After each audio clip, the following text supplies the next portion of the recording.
bismillahi rahmani rahim wassalatu wassalamu ala rasulillah alayhi salatu wassalam. Gannaaw bu ma sante yàlla rek mu julli ci yonente alayhi salatu wassalam. Loolu laajte noonu lu am importance la ngeen ne faru rab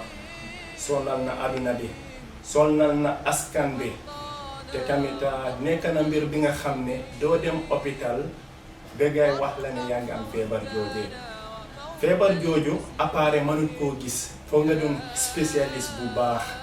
te tamit foog nga ràññee tamit faru rab te tamit foog nga ràññee tamit feebari shayatin yëpp comme si affaire sihir danga ko war a ràññee bu baax te tamit dangaa gis ne ñu bari dañ di wax ne man damay faj rab te xamuloo lan mooy cosaan bi xamuloo lan mooy base bi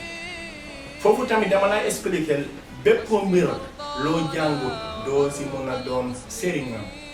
te tamit doomi aadama yu bari dañ si di am erreur dañ dee dugal seen bopp ci mbir bi nga xam ne xamuñ ko man waaye wax dëgg neex yàlla bugga naa ku ne sooy waxal sa domaine bi nga xam ne dañ ko maîtriser te tamit buñ fàtte tamit yàlla ci boppam mun ñu wax ci alquran fawqa kulli dhi ilmin alim bépp boroom xam-xam am na ki nga xam ne moo la sut ci xam-xam te tamit dafa nekk mbir bi nga xam ne tamit nit yi dañ ci war a bàyyi seen xel bu baax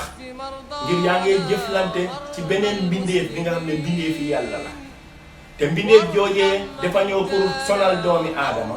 yàlla mu jox doomi aadama arme bi nga xam ne moo gën ci arme mooy alquran te tamit lu gën tamit sooy faj waaye affaire yi rab yaa xam rab la mbaa am kuñ sof la mbaa xam kuñ siir la soo koy faj base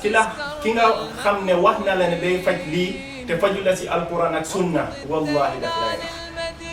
te lan moo ci gën a waaye lan moo ci jiitu tamit si faj waaye fari rab mbaate siir